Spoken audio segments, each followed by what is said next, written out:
The sun beat down mercilessly on everything. It bleached the color off plastic toys left outside. It bleached the color off entire houses. Most buildings became faded snapshots of their original selves. Parked cars had their dashboards warped and cracked by the extreme rays. Their vinyl upholstery roasted your thighs, and the seatbelt buckles scalded your hands. And the metal slides at playgrounds? Oh my God, your legs would sizzle like a McDonald's grill, back when they had grills. There was a single McDonald's in Ridgecrest, and it was the only fast food place in town. My family lived in a double-wide trailer in the middle of the dirt, and it wasn't much safer in there. Even with a swamp cooler, it got so hot that the water evaporated out of the toilets.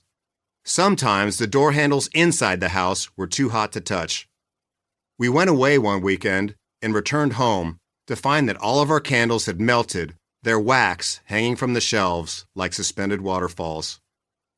It's too hot for most living things to survive in Ridgecrest. Every spring, a few naive neighbors planted green lawns and shrubbery. The fools. Their plants and dreams flourished and bloomed for a few optimistic weeks. Then the summer came and scorched everything from the earth. Grass turned brown, flowers wilted and died. Any life that could take hold was ruthless and hostile. Rattlesnakes hid under rocks. Black widow spiders lurked on lawn furniture and bike seats. Sometimes I'd run inside, shouting, "Mom, Mom, guess what? I found a crab!" She'd rush out and shoo away the scorpion I'd been playing with. Then, in the winter, everything froze. To survive in the desert is a 1 in a million shot. In this environment, nothing grows, nothing lasts, nothing makes it out or thrives. But somehow, I did. 1 in a million happens to me all the time. 2. I grew up a happy kid in a happy family. After a few years of sweating it out in our desert trailer, my dad saved up $33,000, enough to buy a modest house on the edge of town. When I say the edge of town, I mean there was one house behind us and then nothing. Miles and miles of nothing. But it was a nice little home on a street full of other homes that looked just like it. Leave it to Beaver in Death Valley. My dad was literally a rocket scientist, an aerospace engineer who spent his career designing missiles and bombs for the Navy. He devoted many years to HARM, a high-speed anti-radiation missile designed to take out enemy radar. Sometimes the news would show footage of an American aircraft, and my dad would pause mid-bite, point, and say, "I worked on that."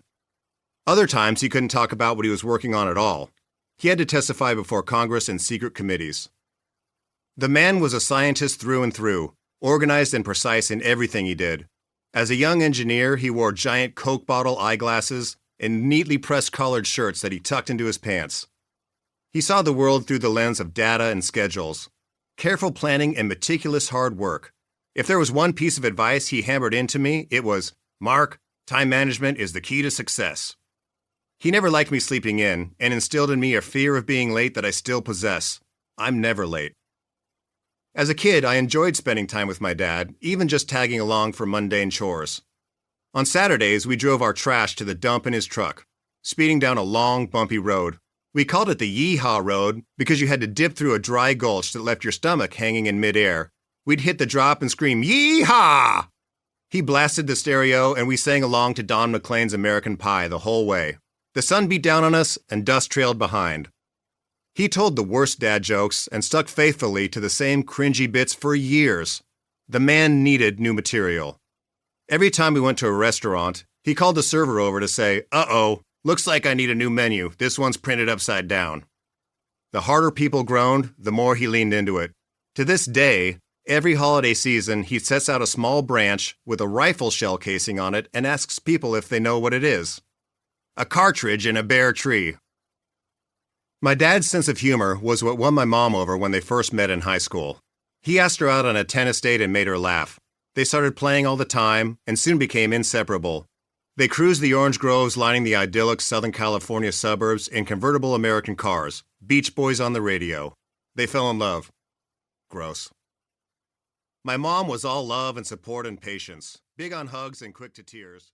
To keep listening to this audiobook for free, click the link in the description. It will take you to a free Audible trial where you can listen to this and many other books for free for 30 days.